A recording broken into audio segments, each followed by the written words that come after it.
In step 2, we need to know everything about how the enemy works.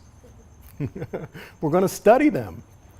We're going to find out what drives them. We're going to discover their weaknesses so we can apply the right antidotes. Okay?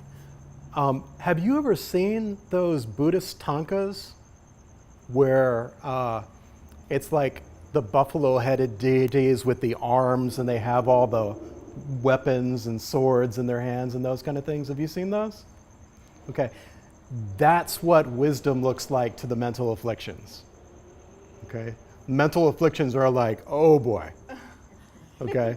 I'm in trouble now. All right? That's who you are going to become. You are going to become a ninja assassin of mental afflictions. Okay?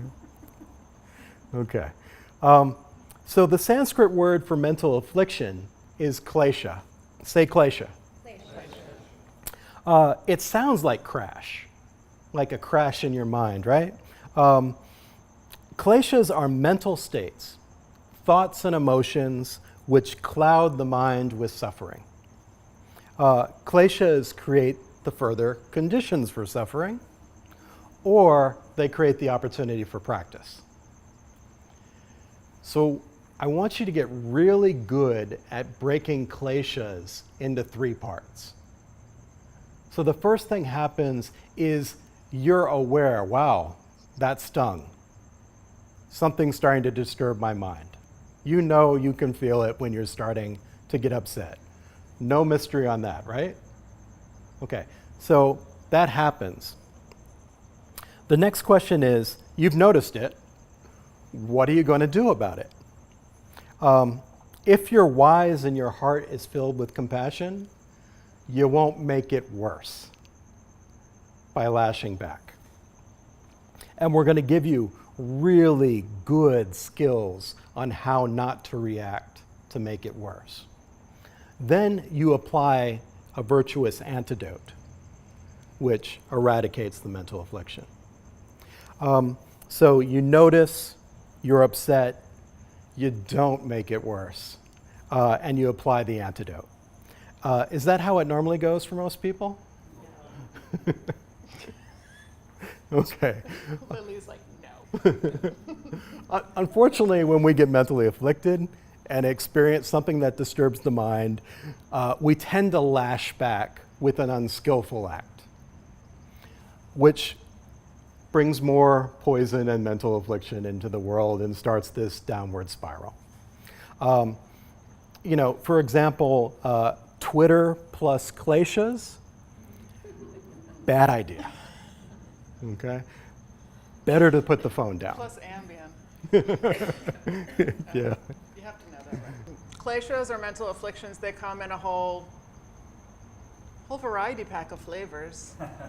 They say that there's like 84,000 mental afflictions in the scriptures. It basically means that they're limitless. But they often talk about the 3 main ones called the 3 poisons. And I know someone here can give me one of the poisons. Raga. What? Desire. Yeah. Desire, yeah, Raga. yeah. Another one? Anger. Aversion, yes. And another one? Ignorance. Okay. Ignorance, desire, aversion. Those are the 3 poisons. Those are Do you have the three main- Sanskrit on those 3? Yeah, I'm gonna say Give me the Sanskrit. Raga, Dvesha, and Avidya. Nice, very good. I better repeat for the mic, raga, Dvesha. avesha, Dvesha. davesha, Yeah. and avidya. Okay, good. And then they also talk about the 5 poisons. They add on 2 more, and that's pride and jealousy. Okay, so we're going to get like FBI files going on these 5 main poisons so we can recognize them. So the first one is ignorance. And we all know that ignorance in non-Buddhist terms, it means a lack of knowledge. So it's the same thing in Buddhism, but what is considered knowledge is different. Knowledge or wisdom is an understanding of how things really are. It's an understanding of the true nature of things. For example, things appear to be totally discrete, independent entities with their own true nature coming from their side that have absolutely nothing to do with you, right? They have no relationship to your mind at all. That's how things appear. Quantum physics has caught up with Buddhism, and they disprove that. That's impossible, okay? How things appear is not how they actually are. So if someone's bothering us, if we are perceiving a jerk, we think that person is truly a jerk, like they have jerkness. They are definitely a jerk from their own side. It has nothing to do with me. There's no relationship of dependence with me. That's not true, but that's how everything appears, right? So, and then you act on that misperception, and it causes lots of problems, right? Everything we're doing is always acting on misperceptions. So we're kind of like a little bit in a bind.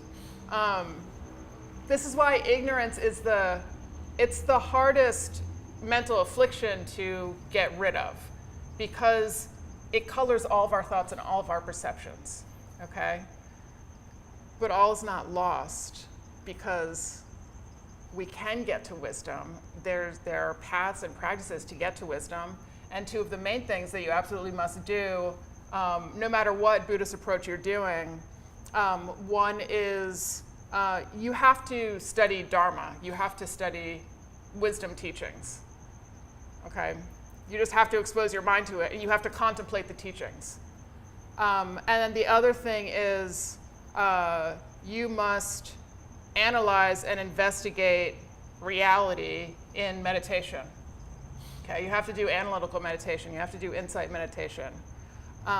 Because the appearances, we're so fooled by them, and they're everything we have ever experienced. You have to be in meditation to get under them, to see through to a true nature. Is essential.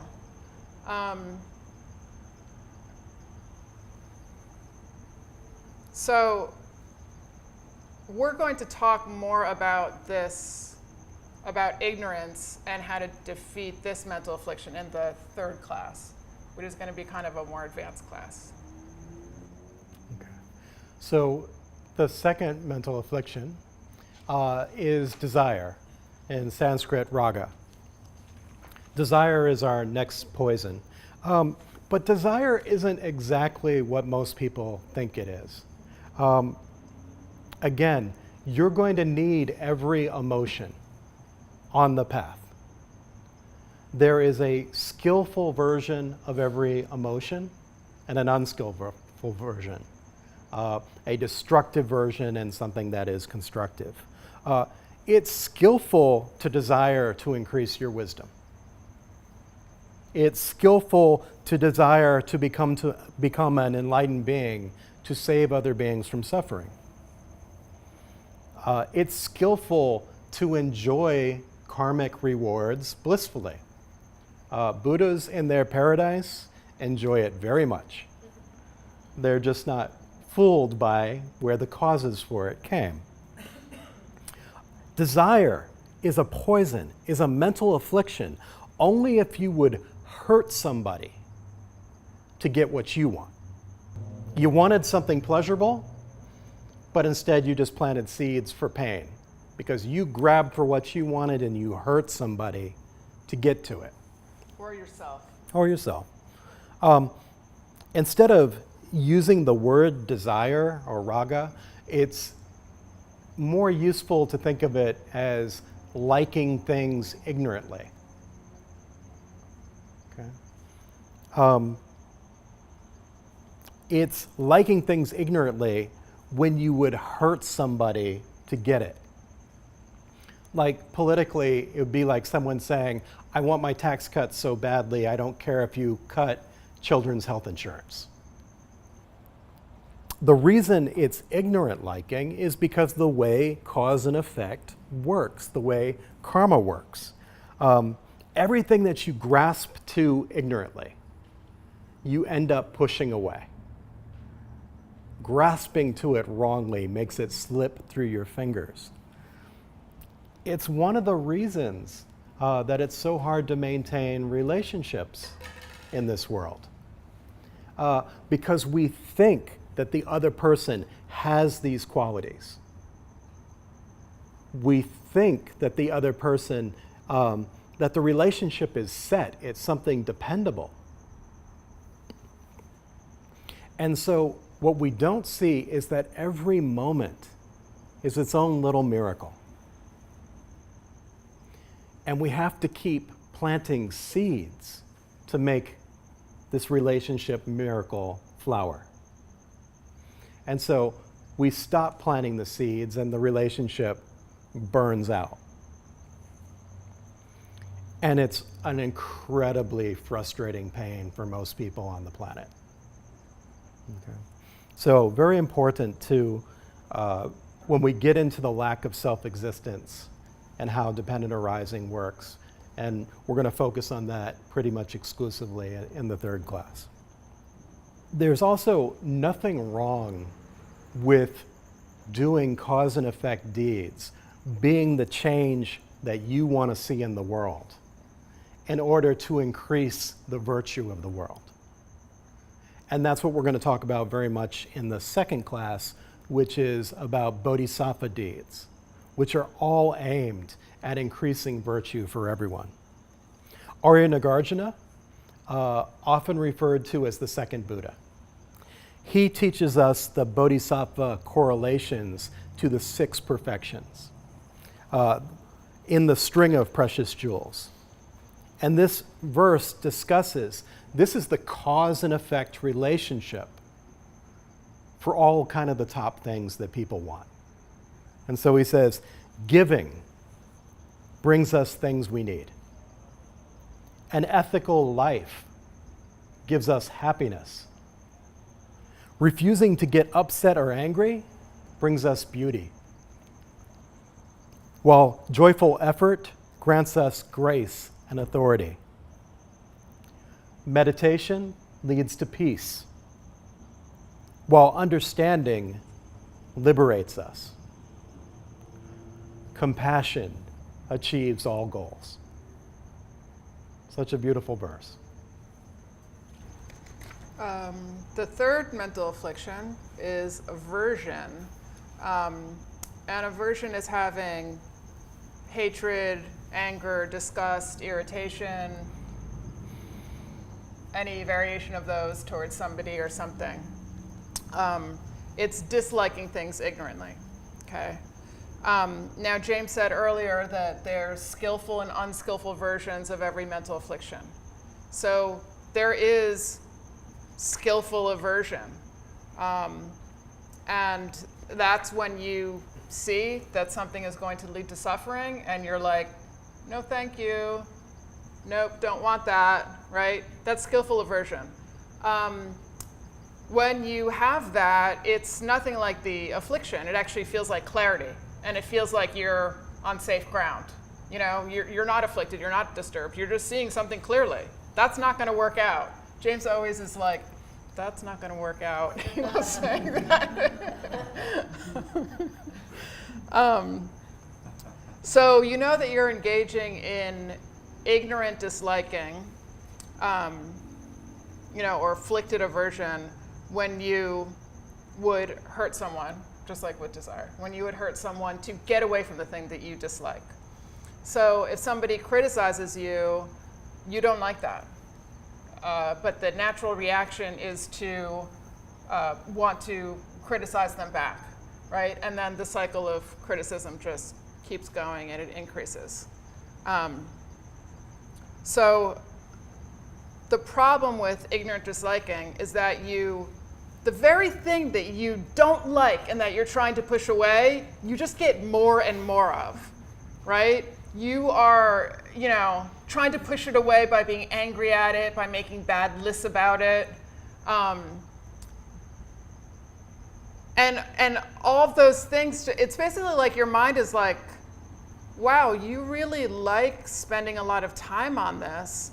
I'm just going to give you more and more things to be, averse to, because you really like it, It's like karma is just so, it's ruthless. It will give you exactly what you're doing, it will just increase it.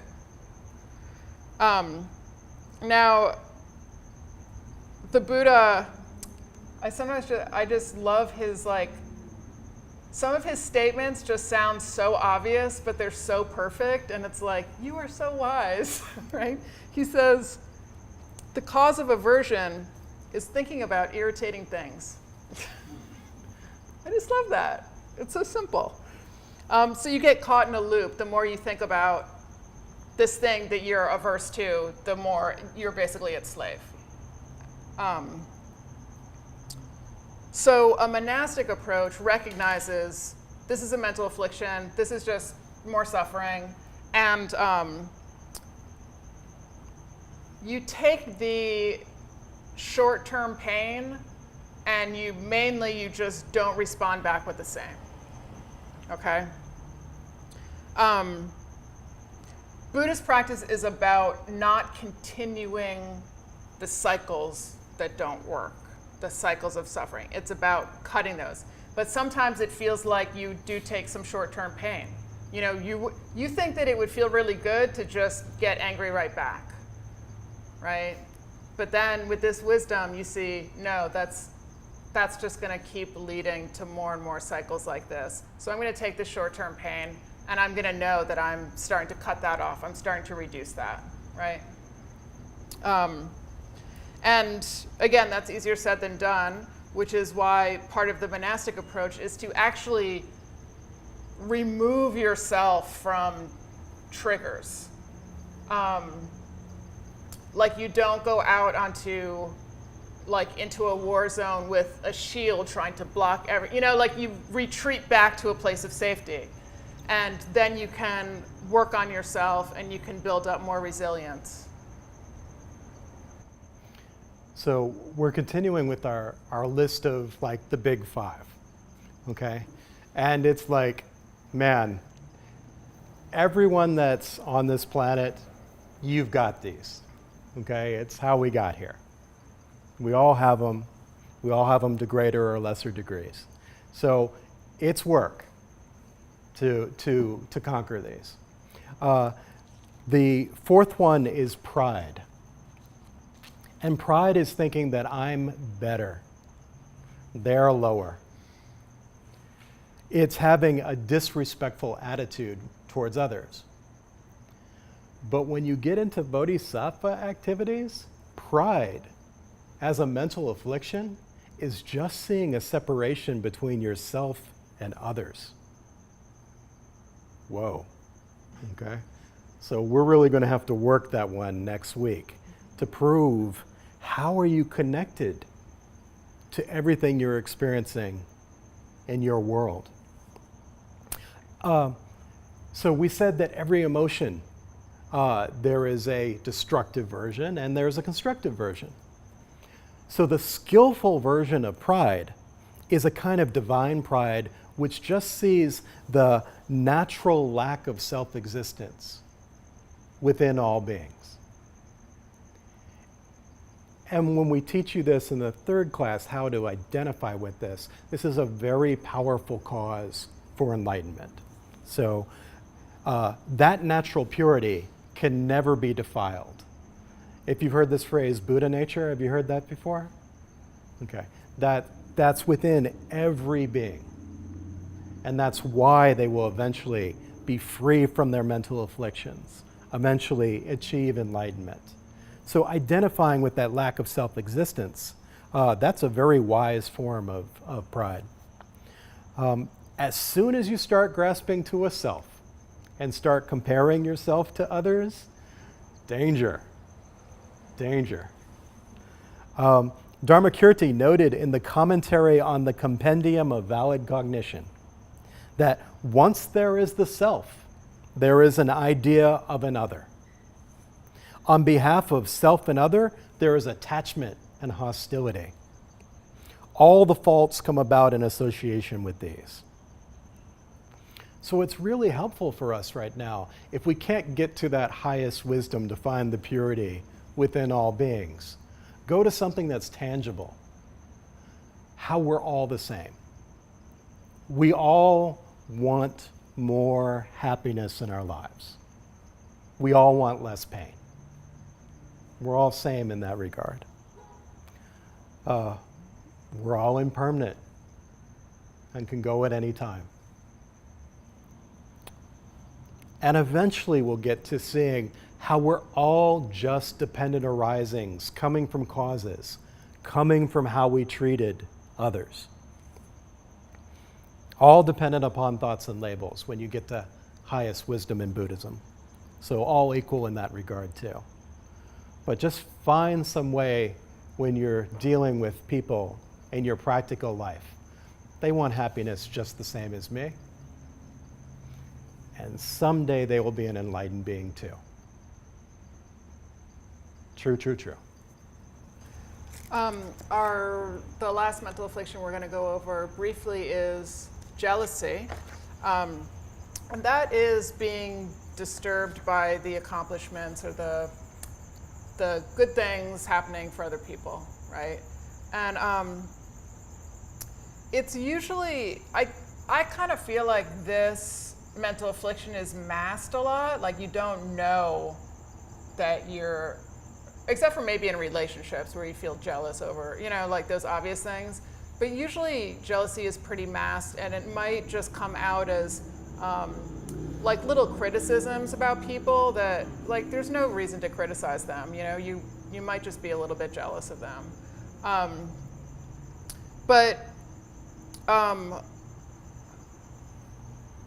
One of the ways that we can get over that is to understand that everything that we see, all the cool things that we see, like the person who seems to have it all, that is a part of our world. Like that is a part of our mind. We're perceiving that. And so you can actually be happy about that and rejoice in that. I went through, like in the beginning of our relationship, I compared myself to James a lot, and I always felt a little bit less than. And it's like an old habit of mine, and things shifted eventually where it's like, I'm just totally blissed out that I get to be with this amazing person all the time. It's like he's half of my mind. That's what it feels like now. Like he's half of my mind. And it's really cool. So it's important to understand good virtue doesn't necessarily ripen just on your small self. Good virtue ripens environmentally, and that includes in the people around you, okay? So you might struggle to pay your rent, but you're living in a country that is just rich with so much abundance. And living in LA, I mean, look at what you're surrounded by, just the abundance and the beauty. That is all a result of extraordinary merit, right? So that's good to realize. Your karma doesn't just ripen on your small self, it ripens in everything. So you can be happy about all the cool people and cool things going on.